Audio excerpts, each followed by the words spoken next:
우리 하나님 말씀 함께 보시겠습니다. 민수기 21장 4절부터 9절까지의 말씀 우리 한 절씩 교독하기로 하겠습니다. 4절 말씀 제가 먼저 봉독합니다. 백성이 호르산에서 출발하여 홍해길을 따라 에돔 땅을 우회하려 하였다가 길로 말미암아 백성의 마음이 상하니라. 백성이 하나님과 모세를 향하여 원망하되 어찌하여 우리를 애굽에서 인도해 내어 이 광야에서 죽게 하는가? 이곳에는 먹을 것도 없고 물도 없도다. 우리 마음이 이 하찮은 음식을 신호하노라 하매 여호와께서 불뱀들을 백성 중에 보내어 백성을 물게 하심으로 이스라엘 백성 중에 죽은 자가 많은지라. 백성이 모세에게 이르러 말하되 우리가 여호와 당신을 향하여 원망함으로 범죄하였사오니 여호와께 기도하여 이 뱀들을 우리에게 떠나게 하소서. 모세가 백성을 위하여 기도하매 여호와께서 모세에게 이르시되 불뱀을 만들어 장대 위에 매달아라. 물린 자마다 그것을 보면 살리라. 모세가 놋뱀을 만들어 장대 위에 다니 뱀에게 물린 자가 놋뱀을 쳐다본 즉 모두 살더라. 아멘. 하나님의 말씀입니다. 오늘 바라봄의 은혜라는 제목으로 말씀 전해주실 우리 서영동 목사님 세 번째 예배인데요, 한번 크게 박수함으로 환영하겠습니다.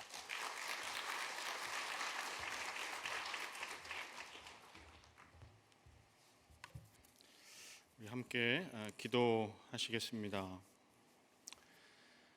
살아계신 하나님 아버지, 열린문 가족들 모두가 원근 각처에서 하나님 사랑하는 뜨거운 마음으로 주의 전으로 달려나오게 하시니 참으로 감사합니다. 홀로 하나이신 하나님께 예배 드리기 위해 모였습니다.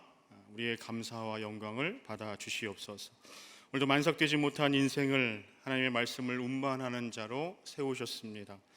말씀을 운반하는 자는 십자가 뒤에 가려주시고 하나님의 교훈하시고 책망하시고 바르게 하시고 위로 교육하시는 성령 하나님의 조명하시는 말씀만 도드라지게 도와주시옵소서.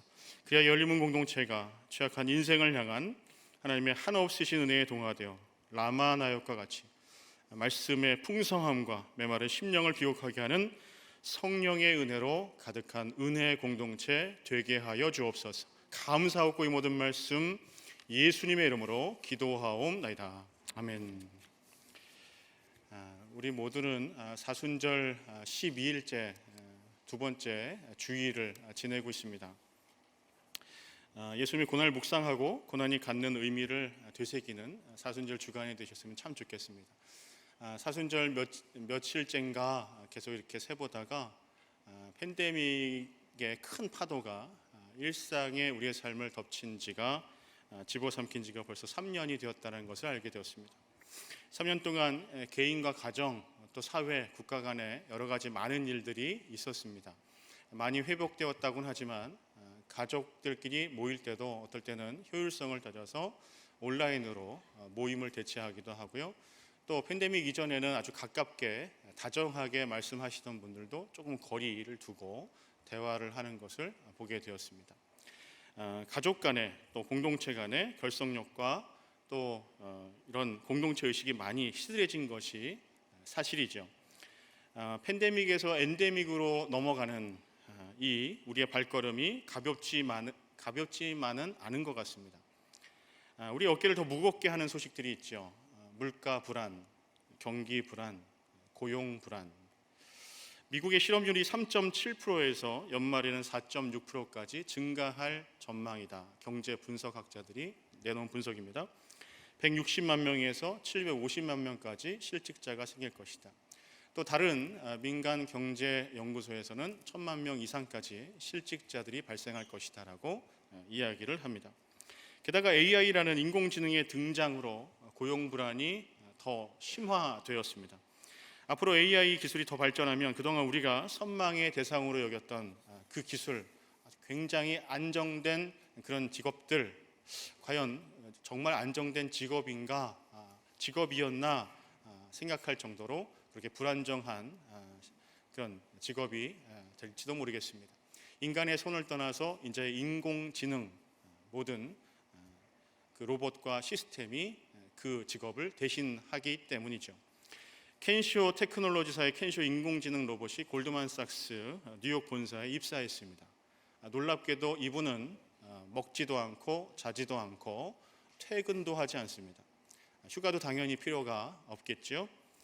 동료 사이가 나쁘거나 상사에게 불평을 하는 일도 없습니다. 이 인공지능 로봇이 월스트리트에서 연봉을 가장 많이 받는 트레이더 한 달 처리해야 될 분량을 3시간 20분 만에 해결했습니다. 600명을 합한 그런 일들을 그 이상 해냈기 때문에 그해 월스트리트에서 598명이 실직자가 되었습니다. 샌프란시스코 조교수 심장 전문의 박사팀이 인공지능 의사 선생님을 모셨습니다. 심장 초음파 분석을 맡겼는데 정확도가 92%였습니다. 세계 최고의 현재 사람 의사 심장 전문의의 분석 정확도는 79%입니다. 13%나 낮죠. 영국의 로펌 렉수 CEO 데니얼 빈스베르겐이 언론 인터뷰에서 지난 300건을 사람 변호사님께서 처리하셨는데 인공지능 변호사님이 60만 건을 처리해 주셨습니다. 우리 로펌의 80%의 인건비를 줄일 수가 있었습니다. 이제 인간 변호사님을 하이어하지 않겠습니다라고 인터뷰한 기사가 있었습니다. 미국 캔사스주의 중고등학교 카네기 멜론 대학교에서 개발한 인공지능 수학 선생님이 지금 학생들을 가르치고 있습니다. 메티아라는 선생님입니다. 중국에는 키코라는 인공지능 선생님이 계세요. 핀란드에는 엘리아스라는 선생님, 호주에는 아이다라는 선생님이 계십니다. 그 외에도 세계 각지에서 이미 학교에서 인공지능 선생님이 학생들을 가르치고 있습니다. 아리조나 주립대학교에서 6만 5천 명의 학생들에게 인공지능 선생님이 교육을 시킨 결과 수학 성적이 28%나 향상이 되었다는 보고가 있습니다. C학점 이하의 비율도 27%나 줄어들었다는 보고가 있습니다. 이렇게 각계각층 직업에 인공지능 시스템 로봇들이 등장함으로 인해서 많은 직업군들의 직업군들을 위협하는 요소가 생겼죠. 근데 이렇게 탁월하신 로봇 또 시스템들이 심지어는 예술적 감각도 뛰어나세요. 그래서 AI 화가가 그린 그림 저희들이 같이 보고 있는데요. 그 그림이 뉴욕 경매에서 50만 불에 낙찰이 되었습니다. 일반 사람 화가보다도 더 탁월한 그런 예술적 감각을 보여준 거죠. 이쯤 되면 여러분들이 궁금해하실 것이 있을 것 같아요. 그렇다면 목회자들도 안전할까? 제가 1부 때 말씀을 전하고 나서 어떤 분이 어디 가냐고 담임 목사님이 설교해야 되는데 제가 특별하게 나와서 설교하니까 그렇게 질문하시더라고요. 머리를 꽂조차 없으셨던 예수님에 비하면 지금 목회자들 너무 행복하죠. 그런데 결론부터 말씀드리면 불안합니다. 챗봇 GPT라는 인공지능이 설교문을 작성을 한 걸 봤어요. 다른 설교문과 절대로 더블되지 않도록 절기에 맞춰서 그 집회에 맞춰서 설교문도 작성하고 설교문도 낭독해 주었습니다. 얼마 못 가서 여러분 앞에 인공지능 목사님이 나오셔서 말씀을 전하는 때가 올지도 모르겠습니다. 분명히 지금도 충분히 넓게 펼쳐져 있는 인공시대가 도래하면 우리 모두가 편해지고 안락해지는 것이 사실입니다. 그런데 기독교적인 윤리 또 목회 윤리 무엇보다도 이 실업률이 계속 증가하기 때문에 이 부정적인 상황들을 놓고 마냥 웃을 수만은 없을 것 같습니다. 제가 왜 이렇게 거창하지만 한편으로 우울하기까지 한 이런 내용들을 여러분들께 말씀드리는 것일까요? 우리의 매일매일의 삶이 늘 불안했지만 팬데믹 이후에 전문가도 예측 못할 그런 일들이 우리 앞에 불투명하게 놓여 있다는 것을 말씀드리기 위함입니다. 우리의 다음 세대들은 말할 것도 없지요. 정말 불안전한 그런 삶을 살게 될 것입니다. 팬데믹 이후에 청년들과 회사원 또 비즈니스맨들이 그들의 조급증, 불안, 초조함, 우울증까지 와서 심리치료를 많이 받았다는 기사를 보았습니다. 그런데 더 큰 쓰나미와 같은 일들이 우리를 기다리고 있을지 모른다는 말씀을 드리고 싶습니다. 결국에 이러한 일들로 우리의 믿음, 우리의 신앙의 여정까지도 위협받게 되는 것이 사실일 것입니다. 자, 그렇다면 저와 여러분들이 어떻게 이 불안전한 미래, 불투명한 미래를 준비해야 할까요? 바라긴 오늘 이 말씀을 통해서 아무도 예측할 수 없는, 손에 잡히지 않는 불투명한 미래, 불완전한 미래의 여정을 걷는 우리 모두이지만 더욱 우리의 마음이, 또 우리가 무엇을 붙잡아야 할지 분명히 깨달음으로 말미암아 다시 한번 결단하는, 믿음으로 다시 한번 결단하는 이 시간이 되기를 소망합니다. 우리가 앞으로의 미래를 바라보면서 붙들어야 될 것 무엇일까? 회개와 신뢰의 삶이라는 것입니다. 오늘 본문 말씀 민수기 21장 말씀이거든요. 4절에서부터 이 9절까지의 말씀은 저와 여러분들이 너무나 잘 알고 있는 그런 말씀이라 생각합니다. 저희들이 같이 말씀도 봉독했지만 이스라엘 백성들이 광야의 여정을 걷기 시작했습니다. 그런데 직진 코스로, 이 왕의 대로라고 하는 직진 코스로 가나안 땅에 들어가야 하는데 자신의 생각과는 다르게 되었어요. 이 에돔 왕이 자신의 에어리어 그 지역을 가로질러 가지 못하게 했기 때문에 그렇습니다. 그래서 삥 둘러서 아라바 광야 사막을 둘러서 가게 되었습니다. 그래서 이스라엘 백성들이 하나님께 원망을 하게 됐죠. 근데 하나님께서 그 원망과 불평을 듣고 그들에게 불뱀을 보내십니다. 그래서 불뱀에 물려서 죽게 되니까 이스라엘 백성들이 하나님께 다시 탄원하지요. 그때 하나님께서 불뱀 모양으로 된 놋뱀을 만들어라. 그래서 장대 높이 달 테니까 그것을 바라보는 자들마다 다 살 것이다 라고 그렇게 말씀을 하는 것이죠. 근데 무엇 때문에 이스라엘 백성들이 마음이 상했다, 그래서 하나님을 원망했다라고 기록이 되어 있습니까? 우리 4절 말씀 같이 한번 다시 봉독하면 좋겠습니다. 4절입니다. 시작. 백성이 호르산에서 출발하여 홍해 길을 따라 에돔 땅을 우회하려 하였다가 길로 말미암아 백성의 마음이 상하니라. 아멘. 백성의 마음이 어떻게 됐다고 그래요? 상했다. 마음이 상했다. 원어의 뜻을 보니까 마음이 조급해졌다, 마음이 참을 수가 없다라는 그런 뜻을 갖고 있더라고요. 무엇 때문에 이스라엘 백성들이 마음이 조급해졌을까요? 참을 수 없게 되었을까요? 하나님께서 이 가나안 땅으로 이스라엘 백성들이 들어갈 것을 약속하셨습니다. 금방 들어갈 줄 알았어요. 근데 너무 삥 돌아가는 거예요. 그것 때문에 조급해졌어요. 참을성이 없어졌어요. 여러분, 우리도 마찬가지일 때가 있지 않을까요? 회사에서 같이 입사한 그 직원이 프로모션이 되었어요. 계획한 것보다 나는 왜 이렇게 더디 진행이 될까? 나는 왜 프로모션이 되지 않을까? 비즈니스 계획했는데 왜 이렇게 되지 않을까? 자녀들의 취업을 위해서 그렇게 기도했더니 자녀들이 취업이 되었어요. 근데 그 다음이 문제예요. 결혼이 어려워요. 오랫동안 기다렸는데 좋은 짝을 만나기가 참 쉽지 않아요. 병상에 누워 계시는 가족의 건강이 빨리 호전되기를 기다렸는데 쉽지 않아요. 조급해요. 참을성이 없어요. 그래서 마음이 상해요. 우리의 계획과 소망이 더디게 진행되지 않을 것 같을 때 우리는 마음이 상합니다. 조바심이 납니다. 근데 믿음의 시련이 인내를 이루고 믿음으로 우리의 중심을 하나님께 늘 향한다면 하나님께서는 마침내 우리를 소망의 항구로 인도해 주신다. 야고보서 1장 4절은 우리에게 말씀합니다. 같이 한번 봉독하실까요? 야고보서 1장 4절 시작. 인내를 온전히 이루라. 이는 너희로 온전하고 구비하여 조금도 부족함이 없게 하려 함이라. 아멘. 그래서 우리에게 인내의 시간, 이 광야의 시간이 필요한 것 아닐까요? 광야의 시간은 참 고통스럽습니다. 인내하는 것은 참 힘듭니다. 그래서 이스라엘 백성들도 하나님께 원망했던 것 같아요. 불평했던 것 같아요.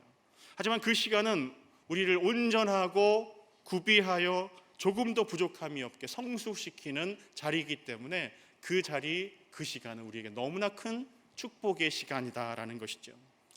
류모세 목사님이 열린다 성경 광야 이야기라는 책을 집필하셨어요. 아마 도서관에서 이미 보신 분들도 계실지 모르겠지만 영어로 광야를 데절트라고 하잖아요.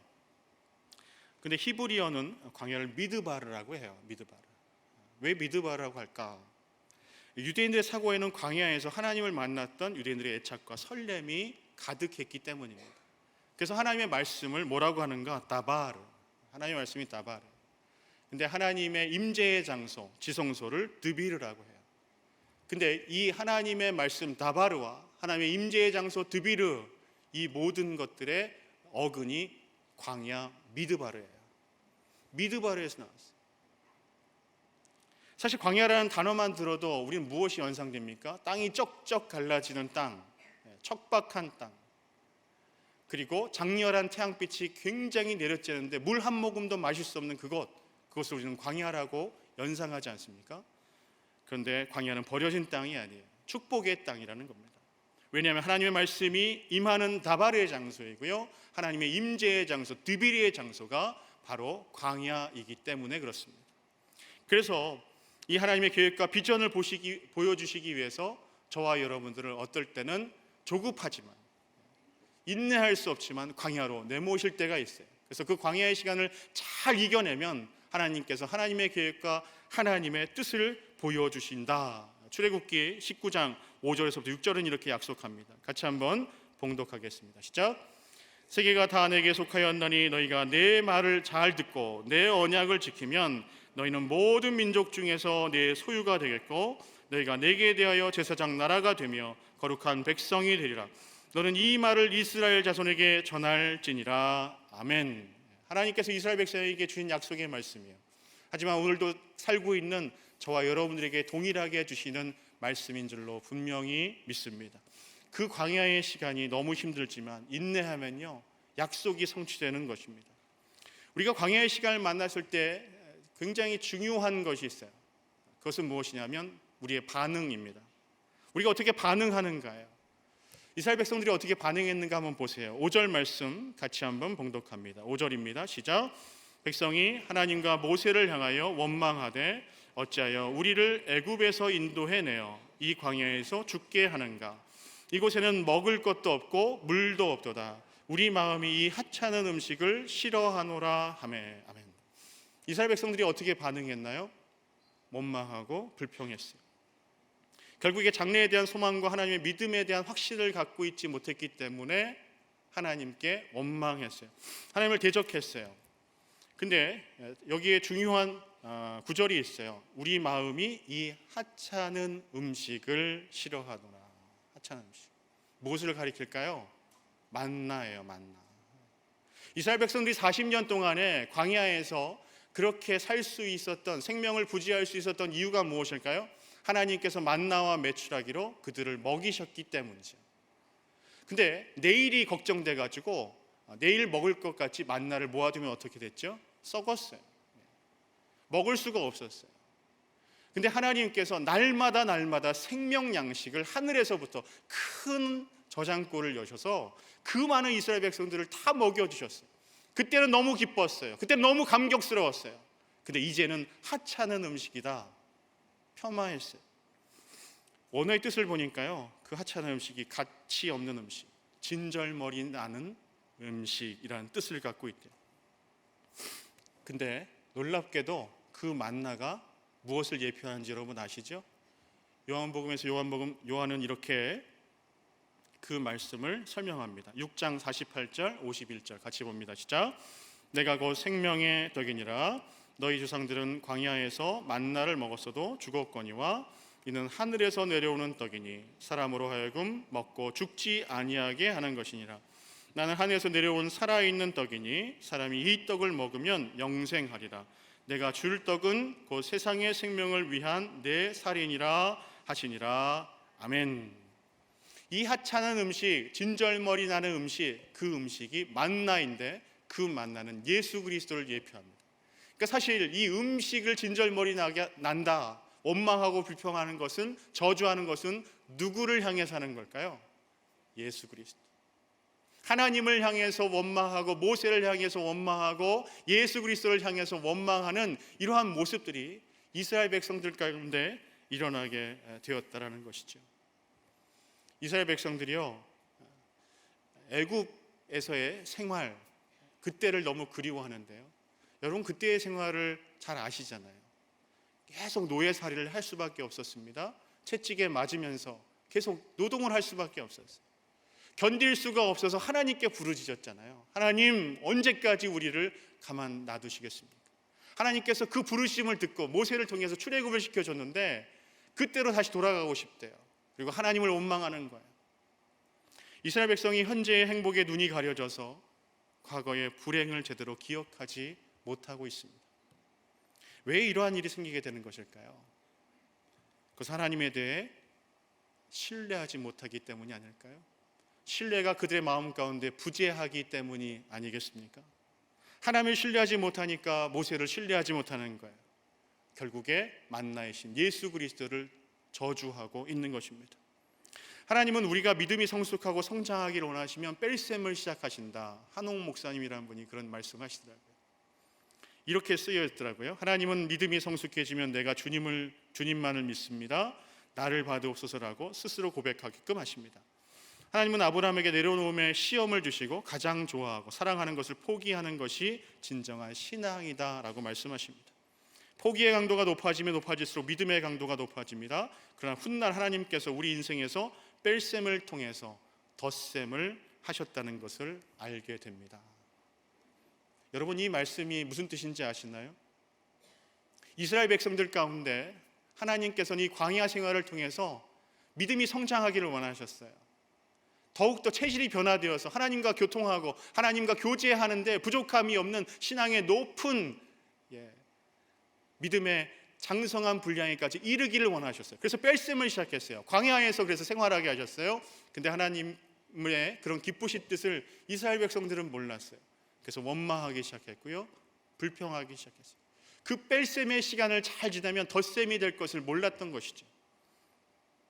근데 하나님께서 이스라엘 백성들에게 어떻게 조치를 내리십니까? 민수기 21장 6절 말씀을 같이 봉독합니다. 시작. 여호와께서 불뱀들을 백성 중에 보내어 백성을 물게 하심으로 이스라엘 백성 중에 죽은 자가 많은지라. 아멘. 하나님께서 원망하고 불평하는 백성들 가운데 불뱀을 보내셨어요. 불뱀이요, 이 생김새가 울긋불긋한 불꽃이 마치 그려져 있는 것 같아서 불뱀이라는 표현을 하기도 하고, 한번 물면 독이 퍼져서 열이 막 올라서 죽게 되기 때문에 불뱀이라고도 한답니다. 근데 이스라엘 백성들이 지금 지나는 이 아라바 광야에 불뱀이 있었을까요? 없었을까요? 원래 있었습니다. 신명기 8장 15절 말씀을 같이 한번 봉독하겠습니다. 시작. 너를 인도하여 이 광야에서 위험한 광야 곧 불뱀과 전갈이 있고 물이 없는 간조한 땅을 지나게 하셨으며 또 너를 위하여 단단한 반석에서 물을 내셨으며. 아멘. 원래 불뱀이 있었어요. 근데 하나님께서 보호하셨어요. 하나님께서 지켜주셨어요. 근데 원망과 불평하니까 하나님께서 그 보호막을 걷어주셨어요. 걷어버리셨어요. 가져가 버리셨어요. 불뱀들이 이스라엘 백성들을 공격하기 시작했어요. 평범한 일상이 얼마나 귀한 축복인지 여러분 아시잖아요. 코비드의 상황을 지내면서 아무 일도 일어나지 않은 그 평범한 일상이 얼마나 큰 축복이라는 사실 여러분 잘 아셨죠? 근데 왜 우리는 다른 사람이 그렇게 잘 되면, 다른 사람 가정이 그렇게 행복하게 되면 왜 우리 가정은 그렇게 되지 않을까? 왜 우리 가정은 이런 큰 축복을 받지 못할까? 원망하고 불평할 때가 있지 않습니까? 죄송하지만 아무 일도 안 일어나는 지금 일상의 행복이 얼마나 큰 축복이라는 것 여러분 잊지 않으셨으면 좋겠습니다. 여러분 아무것도 일어나지 않는 이 현실이 여러분 삶에 계속 지속된다면 여러분 감사해야 돼요. 오히려 행복해야 돼요. 근데 이스라엘 백성들은 그렇게 하지 않았습니다. 그래서 하나님께 원망하고 불평 일삼다가 결국에 불뱀에 물리게 된 거죠. 근데 이 불뱀은 우리의 삶 가운데 끊임없이 도사리고 있어요. 우리의 마음 가운데 도사리고 있죠. 독을 가득 담고 있는 우리의 불뱀들이 우리의 마음 가운데서 계속 도사리고 있다가 안 된 일들만 있으면 우리의 마음 가운데 우리 입술로 불평을 일삼습니다. 우리 입술 가운데 불만을 내뿜기 시작합니다. 그래서 고든 맥도날드라는 목사님이 책에서 이런 말씀을 하시더라고요. 현대인들에게 유형이 두 가지가 있다. 한 유형은 충동에 이끌리는 삶이다. 또 다른 유형은 소명에 이끌리는 삶이다. 이스라엘 백성들이 충동에 이끌리는 삶으로 자기 마음 가운데 자라는 불뱀을 보지 못했어요. 그래서 마침내 하나님께 원망을 쏟아냈어요. 불평을 그 입술에 매달고 살았어요. 사실 오늘날 많은 사람들이 하루하루 그저 충동적으로 본능에 충실하며 감정에 휩싸여서 지낼 때가 너무 많아요. 그러다가 이를 그르치기도 하고 상처를 주기도 하고 상처를 받기도 합니다. 그런데 소명에 이끌린 삶은 무엇이 중요한지를 알아요. 그래서 하나님의 나라를 먼저 생각해요. 하나님의 뜻을 생각해요. 하나님의 비전이 무엇인지 생각해요. 하나님의 핵심 가치가 무엇인지를 알고 있어요. 그래서 소명에 이끌리는 삶을 저와 여러분들이 살아야 한다는 것이죠. 그런 의미에서 사순절 기간 동안에 십자가에 달리신 예수님을 묵상하는 우리 모두가 우리의 마음 한 곳에서 자라고 있을지 모르는 그 불뱀을 다시 한번 되돌아보는 시간이 되었으면 좋겠습니다. 우리 삶을 되돌아보는 그런 의미가 있는, 그래서 믿음의 시력을 회복하고 하나님의 뜻을 따라, 하나님의 비전을 따라 하나님의 나라의 핵심 가치를 묵상하는 그런 사순절 기간이 되시기를 간절히 축복합니다. 불뱀이 이스라엘 백성을 물기 시작해요. 사람이 죽어나가기 시작합니다. 아비규환의 현장 속에서 이스라엘 백성들이 과거에 이런 일이 일어나게 되면 깨닫지 못했을 텐데 이제는 깨달아요. 참 놀랍죠? 그래서 하나님과 모세에게 다시 중보의 기도를 부탁합니다. 우리를 살려주세요. 깨달음이 은혜입니다. 깨닫지 못하면 하나님께서 주실 그 축복 누리지 못합니다. 근데 깨닫게 하시는 것도 하나님의 큰 은혜라는 것이죠. 그래서 이스라엘 백성들 모세에게 뭐라고 부탁하죠? 7절 말씀 같이 한번 봉독합니다. 7절입니다. 시작. 백성이 모세에게 이르러 말하되 우리가 여호와와 당신을 향하여 원망함으로 범죄하였사오니 여호와께 기도하여 이 뱀들을 우리에게서 떠나게 하소서. 모세가 백성을 위하여 기도하매 아멘. 이스라엘 백성이 모세를 통해서 뭐라고 이야기합니까? 원망함으로 범죄하였어. 자신의 죄를 정확히 알고 있어요. 선명하게 알고 있어요. 놀랍죠? 자신들이 원망했습니다. 그래서 범죄했습니다. 범죄했던 이유를 알고 있어요. 무엇이 죄인지를 알고 있어요. 그리고 하나님께 그것을 낱낱이 고하고 있습니다. 여러분, 사람이 미숙하면 원망하게 됩니다. 하지만 성숙하면 기도하게 됩니다. 미숙한 사람은 시야가 근시안적입니다. 그래서 앞에 있는 것만 바라보고 금방금방 나의 성품을 주체할 수 없습니다. 하지만 성숙한 사람은 시야가 원시안적입니다. 성숙한 사람은 전체를 보고 멀리 보고 위에 계신 하나님을 바라봅니다. 성숙한 사람은 사람과 싸우지 않고 하나님께 부르짖는 사람입니다. 오늘 이스라엘 백성은 자신의 죄를 고백하고 회개하고 모세에게 중보 기도를 부탁합니다. 그럴 때 놀라운 치유의 사건이 일어나는 것을 보게 됩니다. 지금 저와 여러분에게 가장 시급한 것이 무엇일까요? 앞에서 인공지능 AI가 우리의 직업을 노린다.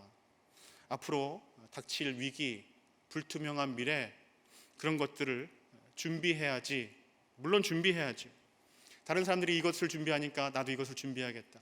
다른 자녀들이 이것을 준비하니까 우리 자녀들도 이런 것을 준비해야겠다. 그런 걸로 우왕좌왕하는 것이 더 시급한 문제일까요? 아니요. 하나님을 신뢰하는 것, 하나님을 믿음의 눈으로 바라보는 것이 더 중요한 부분이에요. 하나님을 더욱 의지하는 믿음이 우리에게 필요한 것입니다. 하지만 더욱더 시급한 것은, 더욱더 선행되어야 되는 것은 회개의 무릎으로 하나님 앞에 나아가야 한다는 것입니다. 그랬을 때 하나님께서 어떤 은혜를 주실까요? 사도행전 3장 19절은 이렇게 말씀합니다. 같이 봉독합니다. 그러므로 너희가 회개하고 돌이켜 너희 죄 없이 함을 받으라. 이같이 하면 새롭게 되는 날이 주 앞으로부터 이를 것이요. 아멘. 저와 여러분에게 가장 시급한 것이 있다면 회개하는 것입니다. 회개할 때 하나님께서 새로운 날을 허락해 주신다 약속하셨습니다. 이스라엘 백성이 하나님과 사람들 사이의 중보자인 모세를 통해서 하나님께 회개했다고 한다면 저와 여러분은 중보자 되신, 영원한 대제사장 되신 예수 그리스도의 이름을 붙들고 회개하며 나아가야 한다라는 것이죠. 회개는 후회가 아닙니다. 신세한탄도 아닙니다. 회개는 가던 길에서 완전히 돌아서는 것입니다. 하나님을 신뢰하지 못하고 조급함으로 원망했던 적이 있으십니까? 불평으로 내 삶을 망쳐버린 적이 있으십니까? 그 자리에서 완전히 돌아서십시오. 하나님을 더욱 신뢰하는 믿음을 주옵소서라고 회개하며 나아갈 때 우리 하나님께서 이스라엘 백성과 같이 온전한 회복과 치유를 허락해 주실 줄로 분명히 믿습니다. 여러분의 삶 가운데 그러한 은혜가 있기를 간절히 소망합니다. 불안전한 미래, 불확실한 미래를 사는 저와 여러분들이 두 번째로 가져야 될 삶은 구원자이신 예수 그리스도를 바라보는 삶입니다. 저희들이 말씀을 잘 아시듯이 이스라엘 백성들이 모세를 통해서 하나님께 간절히 간구함으로 말미암아 하나님께서 이 불뱀의 모양과 똑같은 놋뱀을 만들어라. 그래서 장대 위에 높이 매달 테니까 그거를 보는 자마다 모두 살 것이다 라고 그렇게 약속을 하십니다. 민수기 21장 8절 말씀을 같이 봉독하겠습니다. 8절 말씀입니다. 여호와께서 모세에게 이르시되 불뱀을 만들어 장대 위에 매달아라. 물린 자마다 그것을 보면 살리라. 아멘. 구원의 방법이 놋뱀 바라보는 거예요. 지금 의사 선생님에게 이런 말씀 드리면 깜짝 놀라실 거예요. 불뱀 물렸는데, 독이 강한 맹독성 뱀에게 물렸는데 놋뱀 바라보니까 살더라. 이스라엘 백성들이 불뱀 때문에 길을 가다가 일을 하다가 또 잠을 자다가 불뱀한테 물리면 어쩌나 그렇게 긴장감과 불안감에 시달릴 때도 하나님께서 불뱀에 물렸을 때는 놋뱀 쳐다봐라, 그러면 살리라, 그것 때문에 위안이 생길 수 있을 것입니다. 어떤 분이 성지순례에서 찍은 사진인데 이탈리아 피렌체의 조각가 지오바니 판토니 작품입니다. 지금 성지순례에 이 놋뱀을 높이 매단 그 작품이 있다고 그래요. 근데 놋뱀에 물렸을 때, 불뱀에 물렸을 때 놋뱀을 쳐다보아도 온몸에 독이 퍼져서 오늘 죽을지 내일 죽을지 모르는 그런 상황이라고 생각해 보세요. 불안감이 계속해서 떠나지 않겠죠? 비록 불뱀에 물리지 않아도 생활하면 이런 불안감 때문에 정신적인 고통을 가지게 될 것입니다. 왜냐하면 불안하기 때문이죠. 근데 결국에 이 불안함의 문제는 믿음의 문제입니다. 많은 그런 비유들을 하는데 저와 여러분이 같이 예배드리는 이 예배당 장소에 정전이 됐다고 생각해 보세요. 깜깜한 어둠 가운데 저와 여러분들이 있다고 생각해 보세요.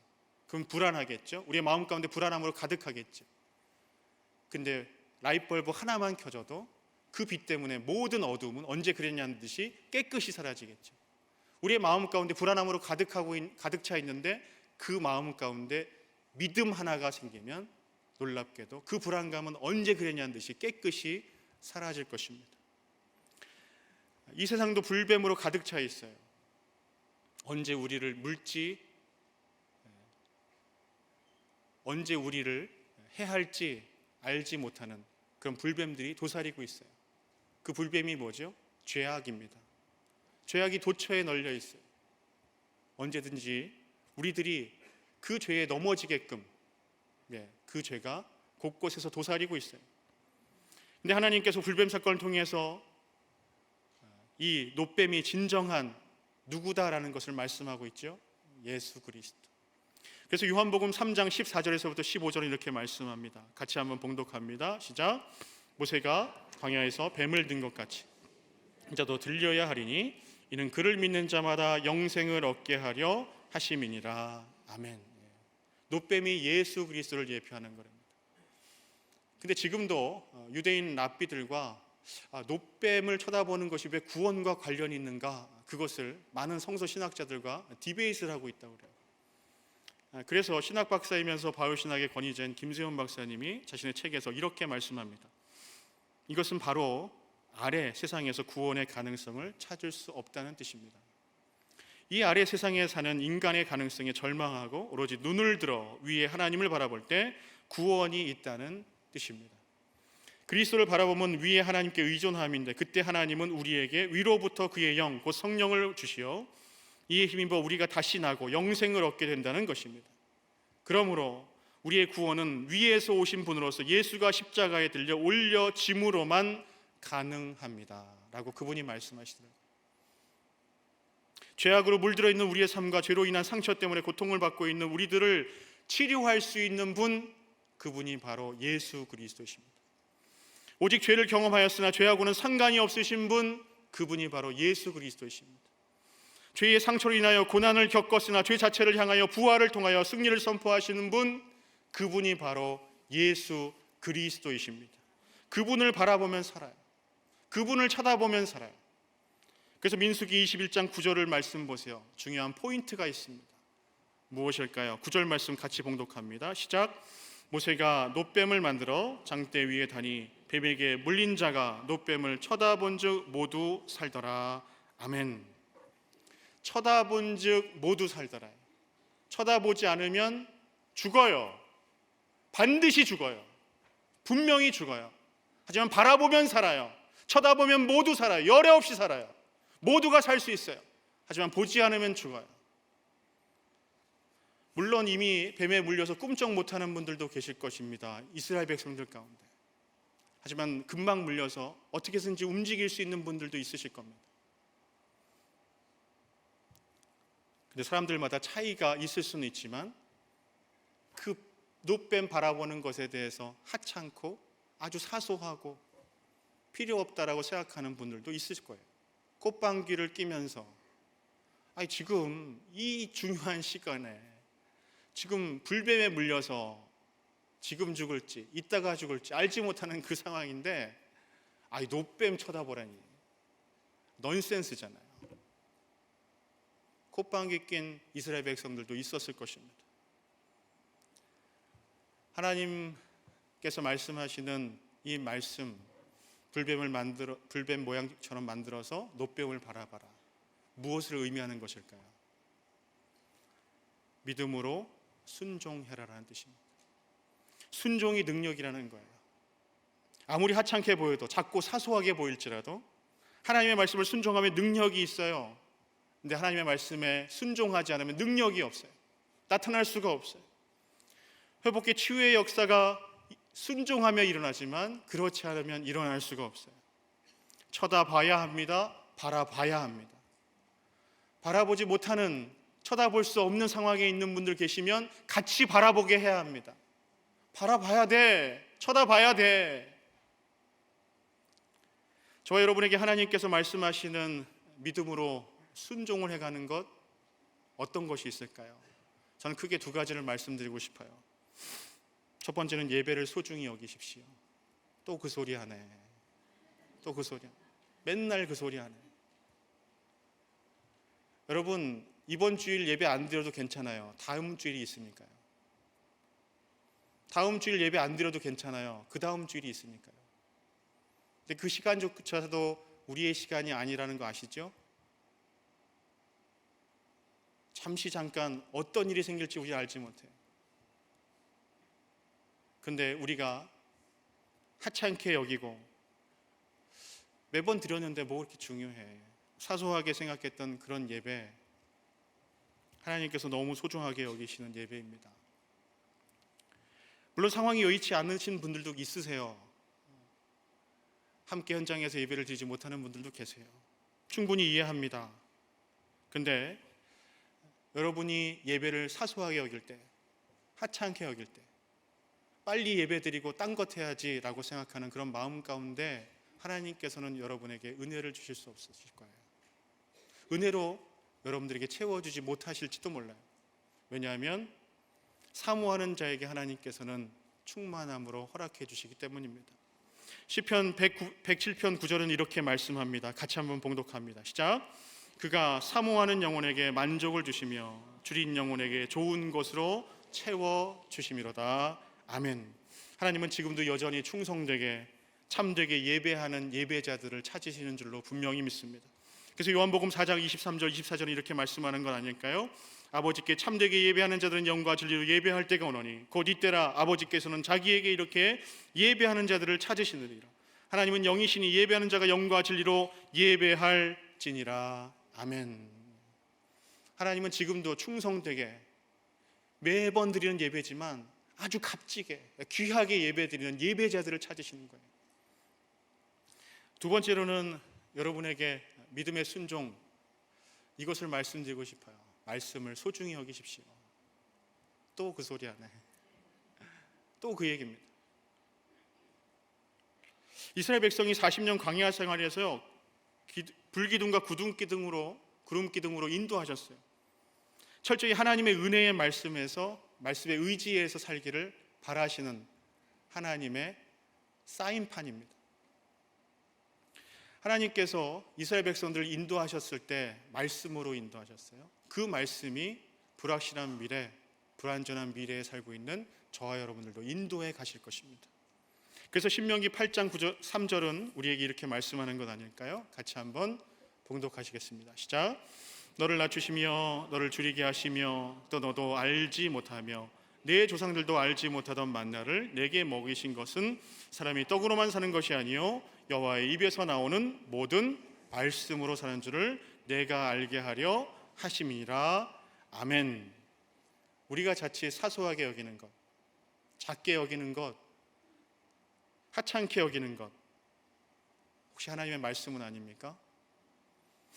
포춘 쿠키에 들어있는 숫자처럼, 포춘 쿠키에 들어있는 작은 어디 뭐 조심해라, 그렇게 얘기하는 작은 문구처럼 생각할 때가 있지 않으십니까? 근데 여러분, 천지 만물을 하나님께서 뭘로 창조하셨죠? 예수 그리스도께서 사단의 권세에서 사단의 머리를 짓밟으시고 승리하셨던 그 말씀이 하나님께서 저와 여러분들에게 주신 말씀이다라는 거죠. 이 말씀이 너무나 소중한 겁니다. 너무 귀한 겁니다. 2023년을 시작하면서 전교인이 공동체 성경 읽기를 하고 있어요. 온라인으로 참여하시는 분들도 계시고요, 가정에서 또 각 처소에서 참여하시는 분들도 계십니다. 금요일날 저녁에 저희가 이예배실에서 우리 신약 통독을 하고 있습니다. 그리고 우리 찬양대 연습실에서 같은 시간에 우리 신구약 전체 통독을 하고 있어요. 목사님들 돌아가면서 말씀을 설명하시고요, 기도를 뜨겁게 하고 있습니다. 한번 참여해 보시지 않으시겠습니까? 혼자 할 때는 너무 힘들었는데 같이 하니까 말씀 통독이 이렇게 쉽더군요. 말씀하시는 분들이 있으세요. 하나님께서 우리에게 주신 예배와 말씀, 여러분 소중히 여길 수 있길 바랍니다. 순종할 때 불확실하고 불안전한 우리의 삶을 하나님께서 분명히 인도해 가실 것입니다. 그리고 다시 하나님을 믿는 믿음이 불일 듯 일어나기를 소망합니다. 하나님을 불신했던 우리의 모습으로 인해서 불안하고 초조하고 조급하고 힘들었던 그러한 모습들이 있다면 이제 내려놓고 오직 믿음의 주님, 온전케 하신 이인 예수 그리스도를 바라보셨으면 좋겠습니다. 하지만 그 자리에 서기 전에 먼저 우리가 선행되어야 될 것이 있습니다. 바로 회개의 모습입니다. 하나님께 내가 불만으로 일관했던 모습들이 있으십니까? 먼저 하나님께 회개의 자리로 나아가길 원합니다. 소망합니다. 그렇게 하면 하나님께서 동이 서에서 먼 것 같이 우리의 죄가를 옮기실 겁니다. 진홍같이 주홍같이 붉은 죄일지라도 양털같이 흰 눈같이 우리의 모든 죄악을 사하여 주실 줄로 분명히 믿습니다. 그리하여 예수 그리스도 십자가 은총을 받은 우리 모두가 영생의 소망과 영혼의 치유와 회복을 통해서 날마다 영적인 승리를 경험하는 이 사순절 주간이 되시기를 간절히 축복합니다. 같이 한번 기도하겠습니다. 이제는 우리 구주 예수 그리스도의 한량없는 은혜와 하나님 아버지의 극진 무한하신 사랑하심과 성령의 감화 감동 내준의 역사 충만하심이 불확실하고 불완전한 삶을 여전히 살아가지만 확실한 우리의 믿음과 소망이 되어주신 예수 그리스도만 바라보겠습니다. 예수 그리스도를 믿는 믿음 까닭에 영원한 천국 소망 허락해 주시네 감사합니다 고백하고 다짐하는 모든 열린문 가족들 머리 위에 지금 이 시간도 이 모든 열방과 민족과 방언 가운데 주님의 복음을 뜨거운 심장으로 전하는 선교사님들 머리 위에 트르키예와 시리아 난민들 머리 위에 주님의 몸된 교회 위에 이제로부터 영원토록 함께 계시옵기를 간절히 축원하옵나이다. 아멘.